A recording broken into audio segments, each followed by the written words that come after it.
Bonjour très chers amis de Fastmathematics. Aujourd'hui, addition et soustraction de radicaux. Suivez-moi s'il vous plaît. Nous allons faire un exercice, mais il faut dire que lorsque vous multipliez ou vous allez diviser des radicaux, il n'y a pas un énorme souci. Vous pouvez utiliser les propriétés, mettre tout dans les mêmes racines ou chercher à utiliser des exposants en forme de fraction. Mais lorsque vous faites addition et soustraction, il est très important de trouver des termes semblables. Et ici, je vois que j'ai une racine différente d'une autre racine, différente d'une autre racine. Alors, je ne peux pas travailler comme ça. Je dois chercher les termes semblables. Et comment faire? Eh bien, je vous avais dit que lorsque vous avez des nombres dans des racines, il faut les factoriser. Qu'est-ce que c'est que ça? On écrit le 48, le 12, le 75. Et ensuite, on va chercher si on peut les diviser par 2, par 3, etc.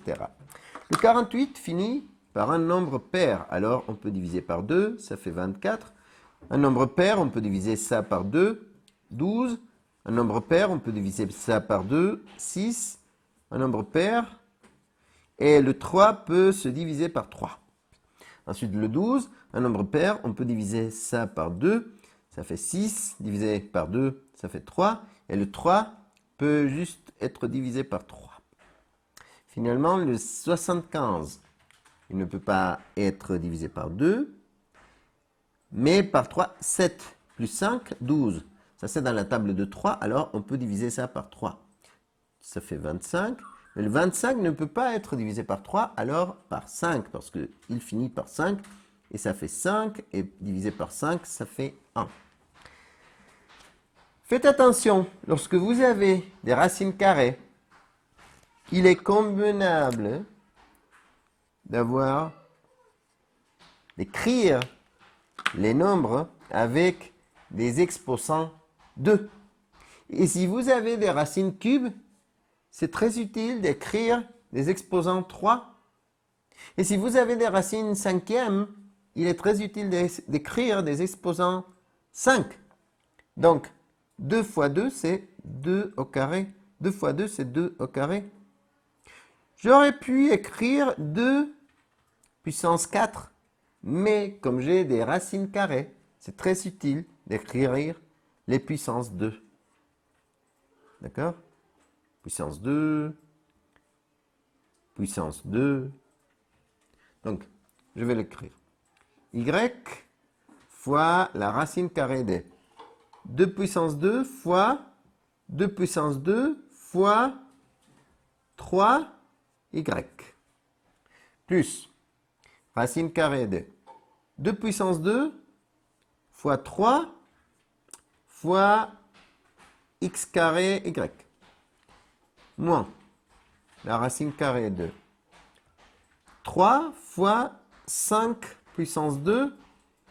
Et faites attention parce que j'ai y puissance 3, mais j'ai une racine carrée. Alors, il est convenable de séparer en y puissance 2 fois y. Vous êtes d'accord que y puissance 2 fois y, on fait l'addition des exposants et on a y puissance 3. Alors, on peut l'écrire comme ça. Pourquoi? Pour simplifier avec les racines carrées.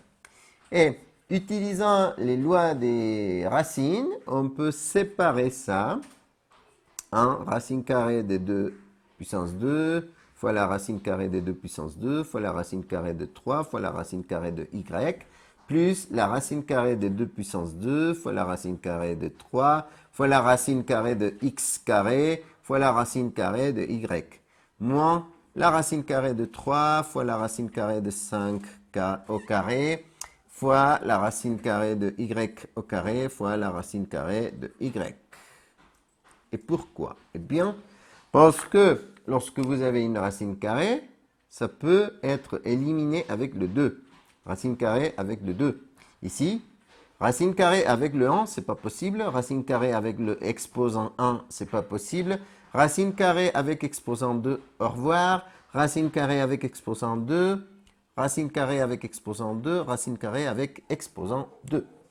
Alors, nous avons éliminé quelques racines. Donc, on va écrire y fois le 2, parce qu'on a éliminé la racine, fois 2, parce qu'on a éliminé la racine, fois la racine carrée de 2. On peut mettre les deux dans la même racine, pas de problème, selon les lois des radicaux. Plus 2, dehors la racine, x dehors la racine, et racine carrée de 3y, on peut mettre les deux dans la même racine. On n'a pas éliminé les racines là et là. Moins, et ensuite, le 5 est sorti, le y sorti, fois 3 fois y. Et on peut aussi dire 2 fois 2, 4y fois la racine carrée de 3y plus 2x fois la racine carrée de 3y moins 5y fois la racine carrée de 3y. Finalement, je peux voir qu'ici j'ai un terme séparé par un signe positif d'un autre terme séparé par un signe négatif d'un autre terme. Et nous avons des termes semblables parce qu'ici nous avons la racine carrée de 3y, racine carrée de 3y, racine carrée de 3y. Donc, on va trouver le facteur commun. Évidemment, c'est super bien ça. Donc, on va trouver que racine carrée de 3y est le facteur commun qui va multiplier a. Rappelez-vous que dans le facteur commun, il faut diviser le premier terme par le facteur commun, diviser le deuxième terme par le facteur commun et diviser le troisième terme par le facteur commun. Si vous ne savez pas comment le faire dans votre esprit, vous allez l'écrire. 4y fois la racine carrée de 3y divisé par la racine carrée de 3y. Alors, racine carrée avec racine carrée, au revoir, et ça fait 4y. Donc, j'écris ici 4y. Ensuite, positif divisé par positif, positif. Et 2x fois racine carrée de 3y divisé par racine carrée de 3y, au revoir les racines carrées de 3y, ça fait 2x. Ensuite, moins 5y fois la racine carrée de 3y divisé par la racine carrée de 3y, au revoir les racines carrées, et nous avons 5y.